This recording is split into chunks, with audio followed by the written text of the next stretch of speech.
নমস্কাৰ অসমবাসী ৰাইজ, কি খবৰ? আপোনালোক সকলোকে মোৰ নতুন এটা ভিডিঅ'লৈ স্বাগতম জনাইছোঁ। আন দিনৰ দৰে আজি লৈছোঁ আপোনালোকৰ মাজত কেইবাটাও গুৰুত্বপূৰ্ণ খবৰ। তো কি খবৰ আছে আজি এই ভিডিঅ'ত আপোনালোকক জনাম। তো গতিকে ভিডিঅ'টো কোনো স্কিপ নকৰি শেষলৈকে চাই থাকিব। বলক ভিডিঅ'টো আৰম্ভ কৰোঁ। Welcome to my channel, good luck Assam.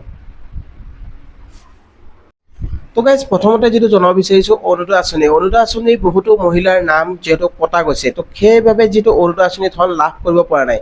তো কিছুমান এনেকুৱা লোক আছে যিসকল মহিলা একেবাৰে দৰিদ্ৰ পৰিয়ালৰ লোক হয়, তথাপিও সেই মহিলাসকলে অৰুণোদয় ধন লাভ কৰিব পৰা নাই। তো তাৰ কাৰণে আপোনালোকে কি কৰিব লাগিব, আৰু অৰুণোদয় 3.0 সুবিধা যিহেতু আপোনালোকে লাভ কৰিব, কিন্তু কেতিয়াৰ পৰা লাভ কৰিব অৰুণোদয় 3ৰ সুবিধা।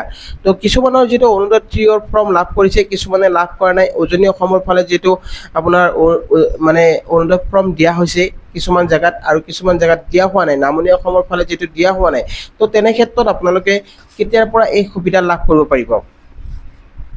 অৰুণোদয় যিসকল পুৰণি হিতাধিকাৰী আছে, সেই পুৰণি হিতাধিকাৰীৰ ক্ষেত্ৰত যিটো মই ক'ব বিচাৰিছোঁ, যদি আপোনাৰ নামটো কটা গৈছে তেনেহ'লে আপুনি এটা কাম কৰিব, আপোনাৰ পঞ্চায়তত গৈ আপুনি খবৰ কৰক যে আপোনাৰ কি ভুল হৈছে, কিহৰ কাৰণে নামটো কাটি দিয়া হৈছে। যদি আপোনাৰ নামটো কাটি দিয়া হৈছে, তেনেহ'লে আপুনি কেনেকৈ কি কৰিব লাগিব।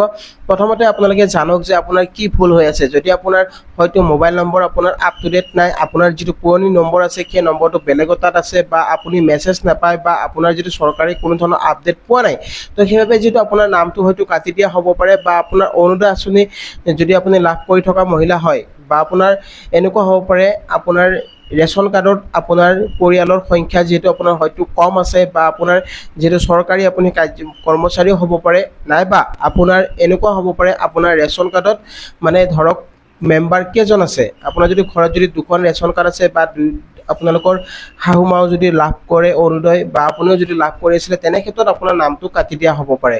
আৰু যদি আপোনাৰ যদি আৰ্থিক অৱস্থা একেবাৰে বেয়া, বা আপুনি যদি ঘৰৰ এটাই মহিলা হয়, বা আপুনি ধৰক আপোনাৰ পৰিয়াল 4জন হয়, আপোনাৰ এখন ৰেচন কাৰ্ড, তেনেহ'লে আপোনাৰ অসুবিধা নাই, আপুনি যিটো লাভ কৰিব পাৰিব।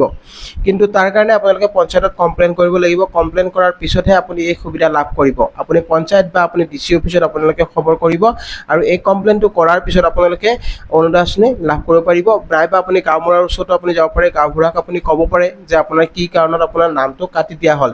কিন্তু চৰকাৰী তথ্যমতে যিহেতু চৰকাৰে কৈছে যে সকলো দৰিদ্ৰ পৰিয়ালকে অৰুণোদয় সুবিধা দিয়া হ'ব বুলি, আৰু কোনো মহিলাই যিহেতু ইয়াৰ পৰা বাদ নপৰে।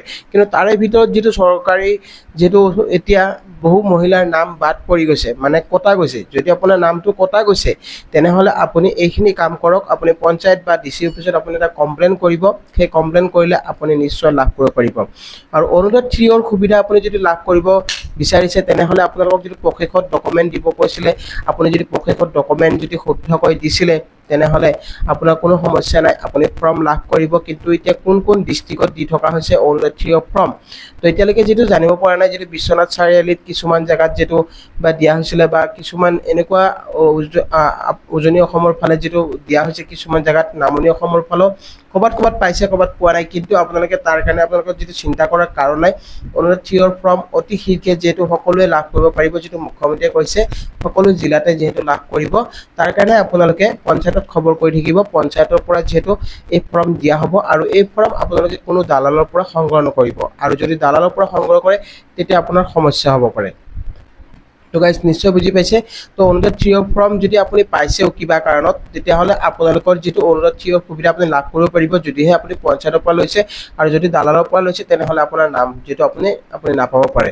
তো গাইজ নিশ্চয় বুজি পাইছে। অৰুণোদয় 3ৰ সুবিধা আপোনালোকে অতি সোনকালে লাভ কৰিব পাৰিব। আৰু এখন ফাইনেল লিষ্ট যিটো প্ৰকাশ পাব পাৰে, বহুতৰে যিটো লিষ্টত নাম অহা নাই বুলি কৈছে কিছুমান জেগাত, তো আপোনাৰ যদি নামটো অহা নাই, তেনেহ'লে আপুনি ছেকেণ্ড লিষ্ট এখন হয়তো ওলাব পাৰে।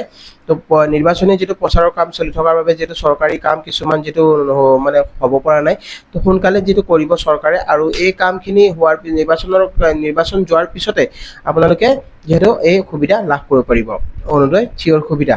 আৰু আপোনালোকক যিটো জনাব বিচাৰিছোঁ, যদিহে আপুনি অৰুণোদয় 3ৰ সুবিধা লাভ কৰিব বিচাৰে, তেনেহ'লে আপোনাৰ ৰেচন কাৰ্ড আপোনাৰ এখন হ'ব লাগিব, 4টা মেম্বাৰ হ'ব লাগিব, আপোনালোকে সকলোৱে জানে। তো এইখিনি বস্তু যদি আপোনাৰ সকলো ঠিকে আছে, তেনেহ'লে আপুনি নিশ্চয় লাভ কৰিব 3ৰ সুবিধা। তো গাইজ নেক্সট এটা খবৰ দিব বিচাৰিছোঁ লাখপতি মহিলাসকলৰ যিটো ধন এতিয়াও বহুতো মহিলাই পোৱা নাই। কাৰণটো হৈছে কি, এতিয়ালৈকে যিটো পইচা ৰিলিজ কৰা নাই। তো কিছুমান জেগাত যিটো বিশ্বনাথ চাৰিআলি বা এনেকুৱা কিছুমান জেগাত যিটো আপোনাৰ চেক প্ৰদান কৰা হৈছিলে, তো এতিয়ালৈকে যিটো বাকী জিলাবিলাকত দিয়া হোৱা নাই, তো সোনকালে যিটো লাভ কৰিব পাৰিব, নিৰ্বাচনৰ পিছতে হয়তো লাভ কৰিব পাৰে। কিন্তু তাৰ কাৰণে আপোনালোকে আপোনাৰ বেংকৰ একাউণ্টটো আপুনি ঠিক কৰি থ'ব। আপোনাৰ KYC আপুনি যদি দিয়া নাছিলে তেনেহ'লে বেংকৰ একাউণ্টত আপুনি KYC দিয়ক, আৰু আপোনালোকৰ সকলো কাম যিখিনি আপোনাৰ পেণ্ডিং হৈ আছে সেই কামখিনি আপুনি শুদ্ধকৈ কৰক। নিশ্চয় আপুনি লাভ কৰিব পাৰিব এই 10,000 টকা। তো গাইজ, আপোনালোকে নিশ্চয় বুজি পালে। আজি আপোনালোকক যিটো মই এই দুটাকৈ খবৰ জনালোঁ, আৰু ভিডিঅ'টো চাই যদি ভাল পাইছে তেনেহ'লে এটা লাইক আৰু শ্বেয়াৰ কৰিব নাপাহৰিব, আৰু লগতে চেনেলটো যদি নতুনকৈ আহিছে ছাবস্ক্ৰাইব কৰি ৰাখিব, আৰু কাষত থকা বেল আইকনটো প্ৰেছ কৰি দিব নাপাহৰিব। তো গাইজ, আজিলৈ ইমানে। জয় আই অসম।